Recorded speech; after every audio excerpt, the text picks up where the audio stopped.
होती है जियान से, जो एक साधारण से गांव की लड़की होती है। आज उसका यूनिवर्सिटी में पहला दिन होता है, इसलिए वह पूरे जोश और उत्साह के साथ कॉलेज जा रही होती है। तभी अचानक एक लड़का उससे टकरा जाता है। उस लड़के का नाम होता है चेंग। असल में चेंग एक दूसरी लड़की से बचने की कोशिश कर रहा होता है, जो उसके लिए केक लेकर आई होती है और उससे दोस्ती करना चाहती है। टक्कर लगने से जियान गिर जाती है, लेकिन चेंग बिना माफी मांगे वहाँ से चला जाता है। इस बात पर जियान को बहुत गुस्सा आ जाता है और दोनों के बीच बहस हो जाती है। पहली ही मुलाकात में दोनों एक दूसरे को बिल्कुल पसंद नहीं करते। थोड़ी देर बाद वही केक वाली लड़की चेंग के पीछे भागते हुए जियान से फिर टकरा जाती है और केक सीधे चेंग पर गिर जाता है। यह देखकर चेंग और ज्यादा भड़क जाता है और दोनों लड़कियों से कह देता है कि वह उन्हें दोबारा देखना भी नहीं चाहता। इसके बाद जियान अपने हॉस्टल के कमरे में जाती है, जहां उसकी मुलाकात अपनी रूममेट्स से होती है। उन्हीं में से एक होती है यूयू, जो वही केक वाली लड़की होती है। धीरे धीरे यूयू जियान से दूरी बनाने लगती है। कुछ समय बाद जियान को मंकी नाम के लड़के का मैसेज आता है, जो उसका क्लासमेट होता है। वह उसे स्विमिंग पूल के पास मिलने के लिए बुलाता है। जियान वहाँ पहुँचती है, लेकिन संयोग से उसकी मुलाकात फिर से चेंग से हो जाती है। चेंग समझता है कि जियान उसका पीछा कर रही है, लेकिन जियान उसे बताती है कि वह सिर्फ अपने दोस्त से एक किताब लेने आई है। किताब को लेकर दोनों के बीच खींचतान हो जाती है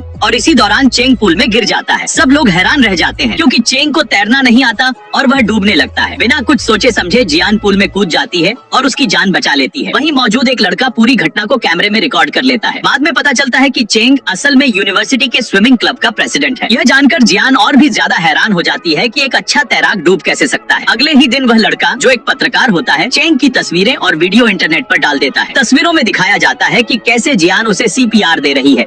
यह सब सोशल मीडिया पर वायरल हो जाता है और पूरे कॉलेज में चेंग का मजाक बनने लगता है। चेंग बहुत गुस्सा हो जाता है और जियान खुद को दोषी मानने लगती है। जियान चेंग के लिए एक माफीनामा लिखती है, लेकिन उसे कमरे में छोड़कर खाना खाने चली जाती है। पीछे से यूयू वह चिट्ठी पढ़ लेती है और उसे बदलकर अपमान और ताने वाली चिट्ठी बना देती है। मंकी वह चिट्ठी चेंग तक पहुंचा देता है। चेंग जब उसे पढ़ता है तो उसका गुस्सा और बढ़ जाता है। जब वह जियान से पूछता है तो जियान अनजाने में मान लेती है, क्योंकि उसे नहीं पता होता कि चिट्ठी बदली जा चुकी है। अब चेंग ठान लेता है कि वह जियान से बदला लेगा। कुछ दिनों बाद जियान स्विमिंग क्लब ज्वाइन करने जाती है। वहाँ यूयू पहले से मौजूद होती है और जियान के खिलाफ बोलती है कि उसके पास कोई मेडल नहीं है। जियान बताती है कि वह अपने गांव में कई प्रतियोगिताएं जीत चुकी है, लेकिन नियमों के कारण उसे मना किया जा रहा होता है। तभी चेंग बीच में आता है और जियान को क्लब में शामिल कर लेता है। ऊपर से वह दोस्ती दिखाता है, लेकिन अंदर ही अंदर वह जियान को परेशान करने की योजना बना रहा होता है। यूयू को बहुत जलन होती है और वह जियान को तैराकी की रेस के लिए चुनौती देती है। शर्त होती है कि जो हारेगा वह क्लब छोड़ देगा। रेस शुरू होती है। पहले यूयू आगे रहती है, लेकिन आखिर में जियान उसे पीछे छोड़कर जीत जाती है। यूयू गुस्से में क्लब छोड़ने की बात करती है, लेकिन सब उसे समझा देते हैं। फिर भी वह मन ही मन फैसला कर लेती है कि अगली बार वह जियान को हराकर ही दम लेगी। इधर चेंग देख लेता है कि जियान सच में काबिल है, लेकिन फिर भी वह उसे अकेले में ज्यादा कड़ी ट्रेनिंग देता है ताकि वह थक जाए। जियान चुपचाप सब सहती रहती है। एक दिन यूयू चुपके से जियान के शैम्पू को रंग वाले केमिकल से बदल देती है। नहाने के बाद जब जियान बाहर आती है तो उसके बाल तोते जैसे रंग बिरंगे हो जाते हैं। शर्मिंदगी में वह तुरंत सैलून की ओर निकल जाती है। रास्ते में उसकी साइकिल चेंग के ईयरफोन के तार में उलझ जाती है। चेंग गिरने ही वाला होता है।